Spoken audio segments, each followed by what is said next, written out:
सादर प्रणाम। मैं नीरजा चौधरी। हम पढ़ रहे थे बायोलॉजी को, क्लास 10th का बायोलॉजी है और जिसमें आज हमारा जो टॉपिक कंटिन्यू होने वाला था वो था न्यूट्रिशन के बारे में। आज हम पढ़ने वाले थे कि जो अलग अलग, कल हमने पढ़ा था ऑटोट्रॉफ्स के बारे में कि जो प्लांट्स है वो ऑटोट्रॉफ्स है और वो ऑटोट्रॉफ्स क्यों है। आज हम बात करने वाले हैं हेट्रोट्रॉफ्स की। हेट्रोट्रॉफ्स को क्या कुछ कैटेगरीज में डिवाइड किया गया है या नहीं किया गया है, किया गया है तो क्यों किया गया है, और साथ ही हम पढ़ने वाले हैं डाइजेस्टिव सिस्टम को। तो आज के टॉपिक में बहुत सारी चीजें इंक्लूडेड हैं और मेन पार्ट है डाइजेस्टिव सिस्टम, जिसमें हम पढ़ेंगे क्या क्या डाइजेस्टिव सिस्टम में होता है, किस तरीके से फूड का डाइजेशन होता है, बहुत सारी चीजें पढ़ने वाले हैं। फिलहाल हम आ जाते हैं कि जो हेट्रोट्रॉफ्स होते हैं यानी कि जिनको बोला जाता है विषमपोषी। हेट्रोट्रॉफ्स एक्चुअल में होते क्या है? देखिए, हेट्रोट्रॉफ्स वो होते हैं जो अपने भोजन के लिए बहुत अलग अलग मोड पर डिपेंड करते हैं। अलग अलग मोड मीन टू से कि वो अपने फूड के लिए डिपेंड करते हैं प्लांट्स पर और अदर एनिमल्स पर, यानी कि जानवरों पर निर्भर करते हैं जो दूसरे जानवर हैं और पौधों पर निर्भर करते हैं, तो उनको बोला जाता है हेट्रोट्रॉफ्स। अब रही बात क्या हेट्रोट्रॉफ्स अलग अलग तरीके के होते हैं, तो टोटल हेट्रोट्रॉफ्स के जो टाइप हैं वो होते हैं 3 टाइप के। ठीक है, यानी कि कितने प्रकार के होते हैं? 3 प्रकार के होते हैं। पहले वो होते हैं जिनको मृतोपजीवी यानी कि सेपेरोफाइट्स कहा जाता है। दूसरे हमारे होते हैं परजीवी जिनको पैरासाइट कहा जाता है, और तीसरे होते हैं ऑर्गेनिज्म लाइक यानी कि जीव संपोषी जिनको बोला जाता है होलोजोइक, जिनको बोलते हैं सेप्रोजोइक, पैरासिटिक या और तीसरे आपके हो गए होलोजोइक यानी कि जीव संपोषी। ठीक हो गया। अब इसमें बहुत अलग अलग तरीके के होते हैं, उसके बारे में बात कर लेते हैं। सबसे पहले मृतोपजीवी यानी कि जो सेप्रोफाइट या सेप्रोजोइक होते हैं वो क्या होते हैं? एक्चुअली जो सेप्रोजोइक होते हैं वो होते हैं जो शायद अब ठीक दिख रहा होगा, वो होते हैं जो डेड एंड डिकेइंग पार्ट पर अपना जो लाइफ है वो सरवाइव करते हैं और किसी भी सड़ी गली चीज पर ये उगते हैं और वहीं से इनकी पूरी जो लाइफ है वो सर्वाइवल होता है, वो जिंदा रहते हैं। तो इसमें कौन कौन से एग्जाम्पल आपके आते हैं जो मृतोपजीवी में है? पहले जैसे मशरूम हो गया, फंजाई हो गया यानी कि कवक। ठीक है, तो जो डेड एंड डिकेइंग पार्ट पर मिलेंगे, या दूसरा प्रोसेस, दूसरा अगर आप तरीका समझें तो जो डिकम्पोजिशन प्रोसेस में जो हेल्प करते हैं, जैसे कुछ बैक्टीरिया भी इसमें आते हैं यानी कि कुछ जीवाणु भी इसके अंतर्गत आते हैं। तो ये आपके वो हुए जो डेड एंड डिकेइंग पार्ट पर अपना जीवन यापन कर रहे हैं, इन्हें किसी और से कोई मतलब नहीं है। दूसरे नंबर पर आते हैं परजीवी। परजीवी मतलब पैरासाइट, दूसरे या पैराजोइक जिनको बोला जाता है। वो दूसरे वो हुए जो अपने लाइफ के सर्वाइवल के लिए किसी दूसरे जीव पर निर्भर करते हैं। दूसरे जीव से कहने का मतलब ये है कि जैसे जूं है, खटमल है, तो ये क्या करते हैं कि जिंदा, अमरबेल है, ये जिंदा तो होते हैं लेकिन इन्हें जिंदा रहने के लिए बड़े आलसी टाइप के होते हैं और ये चाहते हैं कि जो मेहनत है वो दूसरा जीव करे, बस मैं उसके ऊपर रहूं या उसके पास रहूं और सारा भोजन खुद ही ले लूं। जैसे अभी आपको पता नहीं चलता होगा ना, पापा कितनी मेहनत कर रहे हैं, कितना सारे मेहनत के बाद, पसीना बहाने के बाद वो पैसे लेके आ रहे हैं ताकि मेरा बेटा, मेरी बेटी पढ़ ले। और आपको ऐसा लग रहा है जब कोई एक डिमांड पूरी नहीं होती है तो आपको लगता है पापा मेरी ये इच्छा पूरी नहीं कर सकते, आप नाराज हो जाते हैं, उन पर एक तरीके का साइकोलॉजिकल प्रेशर बनाने की कोशिश करते हैं, है ना। घर छोड़ के भाग गए लड़कों का बड़ा कॉमन हो गया, और इतने वो होते हैं ये लड़के, जब घर छोड़ के भागते तो जाते पते कहाँ है? या तो मामा के यहाँ चले जाएंगे, नानी के यहाँ चले जाएंगे, ताकि वो पुचकार के बैठा लेंगे, आजा मेरा बेटा। और लड़कियों का क्या होता है? खाना नहीं खाऊंगी। ठीक है, तो यहाँ पर भी क्या होता है, जो पैरासाइट होते हैं वो मेहनत कोई और कर रहा है, फूड कोई और बना रहा है और खा ये ले रहे हैं। जैसे आपके क्या हो जाएंगे, जूं हो गई, खटमल हो गया, और दूसरा आपका क्या हो गया, अमरबेल, प्लांट में भी नाम बोल दे रही हूँ, अमरबेल। ठीक हो गया। तो पैरासाइट समझ रहे हैं, पैरा मतलब दूसरे पर जो अपनी लाइफ को डिपेंड कर रहे हैं। मैं ये नहीं कह रही हूँ आप अपने पेरेंट्स के लिए पैरासाइट है, पैरासाइट नहीं है, लेकिन मैं सिर्फ ये समझाना चाह रही हूँ कि जिस पर ये जीव रह रहा है उसको नहीं पता कि उसने भोजन बनाने के लिए कितनी मेहनत की, वो तो आराम से उसकी बॉडी पर रह रहा है और अपना जीवन यापन कर रहा है, खूब खून चूस रहा है। ठीक है ना। तो सिर्फ जनरली एग्जाम्पल वहां को रिलेट कर रही हूँ। फिर आता है जीव संपोषी। इसके अंतर्गत अलग अलग आते हैं। कुछ वो वाले जीव होते हैं जो हर्बीवोर्स होते हैं, जो केवल प्लांट्स पर डिपेंड करते हैं, जिनको बोलते हैं हम शाकाहारी। दूसरे वो होते हैं जो केवल शाकाहारी पर यानी कि हर्बीवोर्स पर ही अपने जीवन का यापन करते हैं, जिनको हम बोलते हैं कार्निवोर्स यानी कि मांसाहारी। क्लियर हो गया। तीसरे वो होते हैं जिनको जो मिला, शाक मिली शाक खा लिया, पशु मिला पशु खा लिया। ठीक है। जैसे हम मनुष्य क्या करें, अरे आज कुछ नहीं तो मुर्गा बना लो, है ना, फिर कुछ नहीं तो चलो पनीर बना लो, फिर कुछ नहीं तो चलो साग बना लो, सब्जी बना लो। मतलब पेट भरने से मतलब कुछ भी मिल जाए वो सब खा लेना है, सब डाइजेस्ट कर लेना है ना। तो उनको बोलते हैं ओमनीवोर्स यानी कि सर्वाहारी। क्लियर हो गया। इसके अंतर्गत मोस्टली वो एनिमल्स आते हैं जो एनिमल्स जंगली जानवर हैं, जैसे शेर हो गया, चीता हो गया, ये जानवर इसके अंतर्गत आते हैं। ठीक हो गया। शाकाहारी आप समझते ही हैं, जो कि फूड के लिए केवल प्लांट्स पर डिपेंड करते हैं, वो इसके अंतर्गत आते हैं। और तीसरे आपके आते हैं सर्वाहारी, जो कुछ भी खा लिया, पौधा भी खा लिया, पशु भी खा लिया, मछली भी खाया है, तो उधर पालक भी खाया है, सब खा लिया। ठीक है ना। तो ये हो गए सर्वाहारी, जिसमें हम भी आते हैं। ठीक है ना, सब खा लेंगे।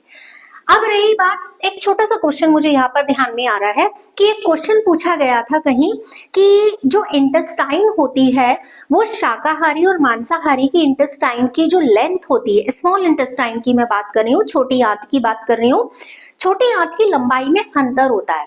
तो जो शाकाहारी होते हैं यानी कि जो हर्बीवोर्स होते हैं, उनका स्मॉल इंटेस्टाइन का साइज बड़ा होता है इन द कंपैरिजन ऑफ जो कार्निवोर्स होते हैं यानी कि जो मांस का सेवन करते हैं उनकी तुलना में। ये बात आप ध्यान रखिएगा, अगर किसी एग्जाम के लिए पढ़ाई कर रहे हैं और तब ये वीडियो देखा तो भी ध्यान में रखिएगा, और अपने बाकी कोर्स के लिए तो आप ध्यान में रखेंगे ही रखेंगे। इसके बाद मेन टॉपिक पर आते हैं कि जब ये सारा फूड गेन कर लिया गया है, अब इस फूड का होता क्या है। इस फूड का एक्चुअली क्या होता है, डाइजेशन होता है। डाइजेशन कैसे होता है, जो डाइजेशन का प्रोसेस है वो स्टार्ट होता है प्रॉपर हमारे बकल कैविटी से यानी कि माउथ कैविटी जिसको हम बोलते हैं उससे। ठीक हो गया। तो पूरे डाइजेशन को एक डायग्राम से समझने की हम कोशिश करते हैं। तो डायग्राम के अकॉर्डिंग ये है हमारा डाइजेस्टिव सिस्टम। इस डाइजेस्टिव सिस्टम को सबसे पहले देख लेते हैं कि क्या क्या पार्ट्स होते हैं। सबसे पहले अभी जैसे मैंने कहा कि जो हमारा डाइजेशन है वो स्टार्ट होता है किससे, बकल कैविटी से यानी कि माउथ से। माउथ में ये ऊपरी होठ है, ये निचला होठ है यानी कि अपर लिप और लोअर लिप। यहाँ बीच में पता ही है टंग है, जिसकी हेल्प से मैं बोल भी रही हूँ, और खाने का टेस्ट बताने में ये टंग ही हमारी मदद करती है और अलग अलग तरीके के टेस्ट को आइडेंटिफाई करती है। उसके बाद ये आपको दोनों ऊपर और नीचे वाले जबड़े में दांतों की ऐसे लाइंस दिखाई देती है यानी कि अपर जॉ और लोअर जॉ। दांत आप जानते हैं कि कितने होते हैं, 4 तरीके के दांत होते हैं, इंसीजर होते हैं, कैनाइन होते हैं, प्री मोलर और मोलर। 4 तरीके के दांत होते हैं टोटल। फिर रिपीट करती हूँ, इंसीजर होते हैं, जो सामने के 4 दांत होते हैं वो होते हैं इंसीजर। उसके बाद कैनाइन है, जो साइड में कीले टाइप के दिखाई देते हैं, बहुत सामान्य भाषा में हम उन्हें कीले कहते हैं। या आप ऐसा समझिए, जब आपने टीवी या कुछ देखा होगा तो शेर का या किसी का बिल्कुल वो किनारे वाले 2 दांत बड़ा शाइनी करके दिखाते हैं, तो ये वही कैनाइन है। उसके बाद कैनाइन के बाद दांत थोड़े से चौड़े होने लगते हैं, ऐसा लगता है डबल हो रहे हैं, वो होते हैं प्रीमोलर। और लास्ट वाली जिनको दाढ़ बोला जाता है वो होते हैं मोलर। क्लियर हो गया? तो ये तो है हमारे दांत कितने तरीके के होते हैं वो। अब रही बात, दांत का एक फॉर्मूला होता है 2123/2123 मल्टीप्लाई बाय 2, यानी कि जो आधे दांत इस साइड के, जैसे मैंने कहा कि इंसीजर कितने होते हैं, 4 होते हैं, तो हम क्या रखते हैं 2, 1, 2 और ये आपके 3, तो इतना आधे जबड़े के दांत हमने ले लिए, ठीक। और इतना मल्टीप्लाई बाय जब 2 किया है तो ये ऑलरेडी यहाँ वाले इंक्लूडेड हो गया, मतलब आधा जबड़ा जो दांतों का है सेम दूसरी साइड भी वैसे ही दांत होते हैं। तो दांतों का एक फॉर्मूला होता है, मैं लिख दे रही हूं यहाँ पर, अपर जॉ या अपर टीथ ऊपरी जबड़े के दांत होता है, तो मैं अपर टीथ लिख देती हूं divide upon lower teeth into 2, ठीक है। हाफ कितने काउंट कहा मैंने कि इधर वाले आधे दांत हो गए, तो कितने हो गए 2, 1, 2, 3/2, 1, 2, 3 इंटू 2। आप इनको अगर मल्टीप्लाई करेंगे टोटल नंबर ऑफ टीथ हमारे कितने आते हैं, 32 आते हैं, यानी कि 32 टोटल हमारे होते हैं दांत। समझ गए? ये आपके क्या हुए, 2 इंसीजर है, 1 कैनाइन है, 2 प्रीमोलर है और 3 क्या है, मोलर है। 2 इंसीजर, ऐसे ही लोअर जॉ में भी होता है, ठीक है। लोअर जॉ भी लिखा हुआ मिलेगा, ऊपरी जबड़ा और निचला जबड़ा। हिंदी में अगर देखेंगे तो ऐसी ऊपरी जबड़े के दांत बट्टे निचले जबड़े के दांत मल्टीप्लाई बाई 2। तो यह आपका टूथ का फॉर्मूला है जिससे कि आप संख्या बता सकते हैं कि दांत कितने होते हैं। दूसरे नंबर पर आते हैं कि जो ये हमारा दांत की संरचना हमने पढ़ी ली, आपके कोर्स में भी है और पता भी होना चाहिए, नहीं भी है तो भी पता होना चाहिए। अब रही बात मेन पार्ट पर आते हैं, जो हमारा डाइजेस्टिव सिस्टम है। डाइजेस्टिव सिस्टम में ये है बकल कैविटी, यहाँ से फूड जा रहा है, फूड जाते जाते कहाँ आता है, ईसोफेगस में, ठीक है, जिसको बोलते हैं ग्रास नली। फूड कहाँ आ रहा है, ईसोफेगस में, जिसको हम बोलते हैं ग्रास नली। ग्रास नली में जाने के बाद फूड सीधा आता है किसमें, स्टमक में, जो कि जे शेप होता है और रेडिश ब्राउन टाइप का होता है। इसका अपर पार्ट आपको दिखाई दे रहा होगा, थोड़ा सा मोटा है, और जब मिडिल पार्ट पर आते हैं थोड़ा पतला होता चला जाता है, और एंड पार्ट पर ये क्या हो जाता है, और पतला हो जाता है। इसी के साथ साथ लगे हुआ पेनक्रियाज होता है, और गॉल ब्लैडर भी यहाँ पर ऐसा आपको पाउच जैसा यहाँ पर दिख ही रहा है, ठीक हो गया। अब ये है लीवर, जो यहाँ पर बीन शेप्ड होता है, सॉरी लीवर है जो रेडिश ब्राउन होता है, ये आपको लीवर यहाँ पर दिखाई दे रहा है, किडनी बीन शेप होती है, ओके। तो ये लीवर हो गया। लीवर का क्या काम होता है, पहले ऑर्गन देख लेते हैं फिर उसके बाद बताती हूँ। फूड जब यहाँ आता है स्टमक में आने के बाद फूड आता है स्मॉल इंटेस्टाइन में, और उसके बाद लार्ज इंटेस्टाइन में, और जितना मटेरियल होता है अब्सॉर्ब होने के बाद उसके बाद बॉडी से उसको बाहर निकाल दिया जाता है। क्लियर हो गया? अब रही बात, जब ये फूड यहाँ पर आता है तो यहीं से फूड का डाइजेशन शुरू हो जाता है। एक जनरल क्वेश्चन आता है कि फूड का डाइजेशन कहाँ, बॉडी के किस पार्ट से या किस ऑर्गन से स्टार्ट होता है। तो देखो, जो बकल कैविटी है यानी कि जो माउथ कैविटी है, माउथ कैविटी से ही फूड का डाइजेशन स्टार्ट हो जाता है। जैसे ही आप खाना खाते हैं, खाना खाने के बाद आप उसे चबाते हैं, तो जो कार्बोहाइड्रेट आपने खाने में लिया है वो कार्बोहाइड्रेट ब्रेक डाउन होने लगता है, वो स्टार्च में कन्वर्ट हो जाता है, वो शुगर में कन्वर्ट हो जाता है। आपने सुना होगा कई बार घर में ना, जब खाना खाते होगे और जब स्कूल जाते होगे या कहीं बाहर जाते होगे और फटाफट खाना खाते होगे, रोटी चबाई नहीं चबाई, बस आजकल वो रोटी रोल कर लेते हैं तो उसको बड़ा डिश के तौर पर बताया जा रहा है ना, वो काठी रोल। हम लोग जब छोटे थे और ऐसे रोटी रोल करके उसमें सब्जी भर के खाते थे ना, 2 झापड़ पड़ते थे कि घर में बर्तन नहीं है क्या। और आज वही रोल की हुई रोटी हम बाहर से खरीद कर खा रहे हैं। चलिए, तो यहाँ पर क्या है कि जो हमारा खाना हम खाते हैं, जैसे बहुत जल्दी में खाते हैं, तो आपने सुना होगा मदर टोकती है कि बेटा ये बहुत आराम से खाना खा, चबा चबा के खाना खा, खांसी आ जाएगी और फूड डाइजेस्ट नहीं होगा, पेट में दर्द हो जाएगा। डाइजेस्ट जैसा शब्द तो खैर मदर नहीं बोलती हैं, वो ये बोलती है पेट में दर्द हो जाएगा, है ना। तो रीजन ये है कि आप जब खाना नहीं चबाएंगे प्रॉपर, और जब उसका यहीं पर पाचन शुरू हो जाना है, यहीं पर डाइजेशन शुरू हो जाना है, तो वो डाइजेशन तो वहां हो ही नहीं रहा है। और सबसे पहले क्या डाइजेस्ट होता है? कार्बोहाइड्रेट डाइजेस्ट होना शुरू होता है, ठीक है। अब उसको डाइजेस्ट करने में कौन हेल्प करता है?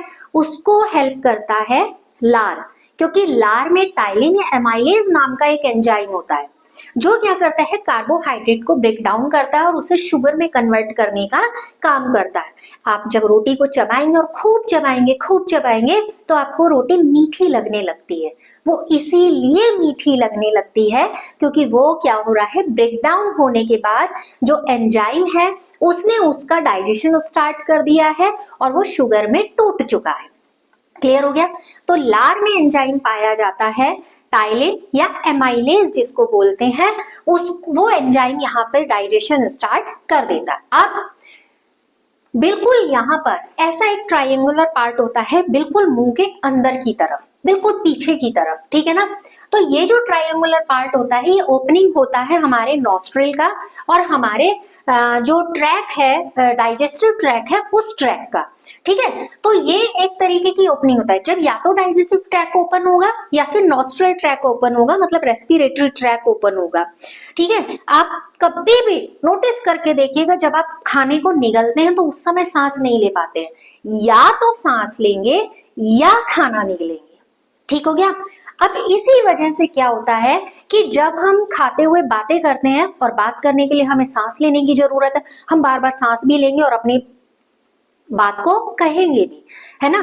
तो उसकी वजह से क्या होता है? बोलते बोलते और वो ब्रीदिंग कंटिन्यूअस हो रही है, जिसकी वजह से कोई फूड का पार्टिकल हमारे रेस्पिरेटरी ट्रैक में आ जाता है और हमें खांसी आने लगती है। इसीलिए खाना खाते हुए बातें मत कीजिए, ये बोला जाता है, ठीक हो गया। अब फूड कहाँ आ गया है? यहाँ पर स्टमक में आ गया है।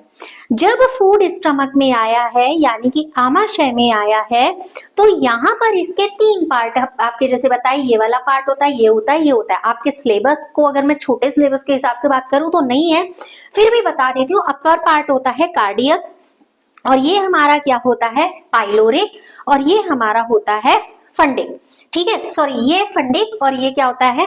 पाइलोरिक, ठीक है। अब रही बात, जो छोटे वाला पार्ट होता है उसको हम बोलते हैं, जो राइट साइड छोटा पार्ट है उसकी बात मैं कर रही हूँ, उसको हम बोलते हैं पाइलोरिक, ठीक है। और इनके मिडिल का पार्ट जो होता है वो होता है फंडिक।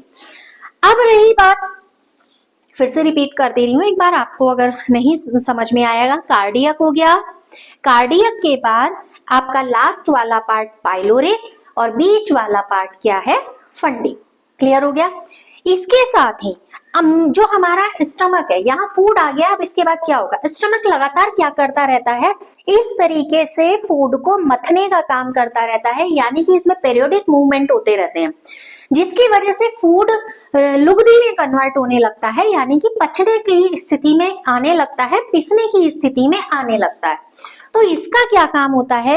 ये एक तरीके से भोजन को पीसता है और इसे लुगदी में बनाता है, यानी कि पेस्ट में कन्वर्ट करता है, और यहाँ पर फूड को क्या करता है? एक एसिडिक मीडियम प्रोवाइड कराता है। और वो एसिडिक मीडियम जब यहाँ पर प्रोवाइड होता है, जो यहाँ पर वो एसिडिक मीडियम बन कहाँ से रहा है? HCl यहाँ से सीक्रेट हो रहा है, ठीक है। जो HCl यहाँ पर सीक्रेट हो रहा है वो भोजन को क्या कर रहा है? एसिडिक बना रहा है, जिसकी वजह से यहाँ पर जो बैक्टीरिया आ गए हैं तो वो उन बैक्टीरिया को खत्म कर रहा है, क्योंकि यहाँ पर फूड क्या होता है? थोड़े समय के लिए रुकता है, मतलब 2, 3, 4 घंटे के लिए फूड यहाँ पर रहता है, डाइजेशन होना है क्योंकि उसका।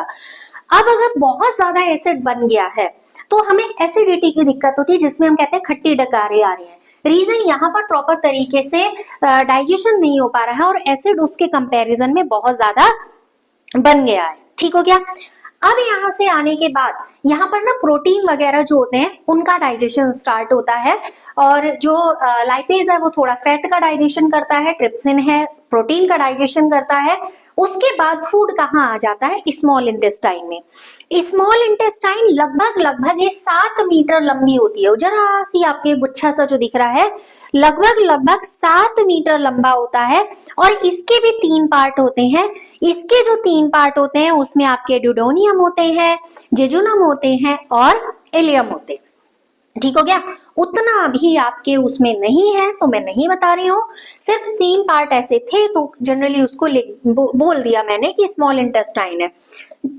स्मॉल इंटेस्टाइन में क्या होता है, इस तरीके के कुछ ग्रुप्स से बने हुए होते हैं, इस तरीके की जैसे झालर होती है ना, तो इस तरीके के कुछ ग्रुप्स से बने होते हैं, जिससे कि ये क्या कर लेता है, बहुत ज्यादा एब्जॉर्प्शन एरिया इसका बढ़ जाता है। तो फूड का एक क्वेश्चन आता है, कंप्लीट डाइजेशन कहाँ होता है, तो फूड का कंप्लीट डाइजेशन होता है स्मॉल इंटेस्टाइन में। जितना उसमें वाटर है, जितना उसमें बचा कुचा प्रोटीन है का और जो भी फैट है वो सारा यहाँ पर क्या होता है, डाइजेस्ट होता है।